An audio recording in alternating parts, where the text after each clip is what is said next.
वालेकुम भाई। मेरा ना आदमी बीमार है, उन्होंने सोजा पे ने तो उन्हें जोरों किसी का मसला है तो 2 बच्चे ने, 1 बच्ची है तो बड़ी मजबूरी है तो किराए पर मकान है तो 200 रुपया लिया ने, 100 लिया 100 लिया तो बच्चे छोटे छोटे तो बच्ची एक तो निज़ाम साड़ा नहीं चलता तो साढ़े नाल कोई ताउन कर घर ना मैं 6000 रुपये बच्चे मेरे लियाने ने, किराए पर मकान है तो गुजारा नहीं होंदा। मैं खुद घरां दा काम करनी है तो निज़ाम चलानी है फिर भी नहीं सर्कट चलता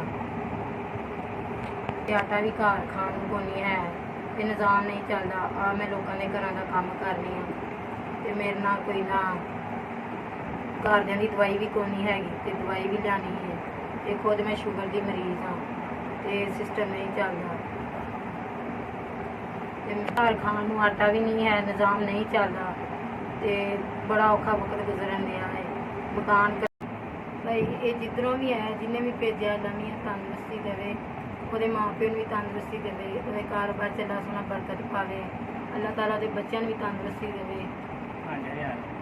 5000 रुपया जिधरों भी आया अल्लाह ताला उन्हें तंदुरुस्ती देवे तो कारोबार च बरकत पावे, अल्लाह के बच्चों भी तंदुरुस्ती देवे, अल्लाह सोना उन्हें कारोबार च बरकत पावे, अल्लाह ताला बहुता देवे, अल्लाह खुदावत करीम करके अल्लाह सोना मेरे बंदे दे सदके अल्लाह सोना उन्हें इन्ना क देवे कि वो तोड़ के ना साड़ी मदद की है। अल्लाह ताला उन्होंने रहमतां ते बरकतां नाज़िल फरमाए। 5000 रुपया सानू मिलिया वा, अल्लाह ताला इस 5000 देन नाल अल्लाह ताला साढ़े ते भी अदा करम करे, अल्लाह साढ़े ते भी अल्लाह ताला रहमतां ते बरकतां नाज़िल कराए।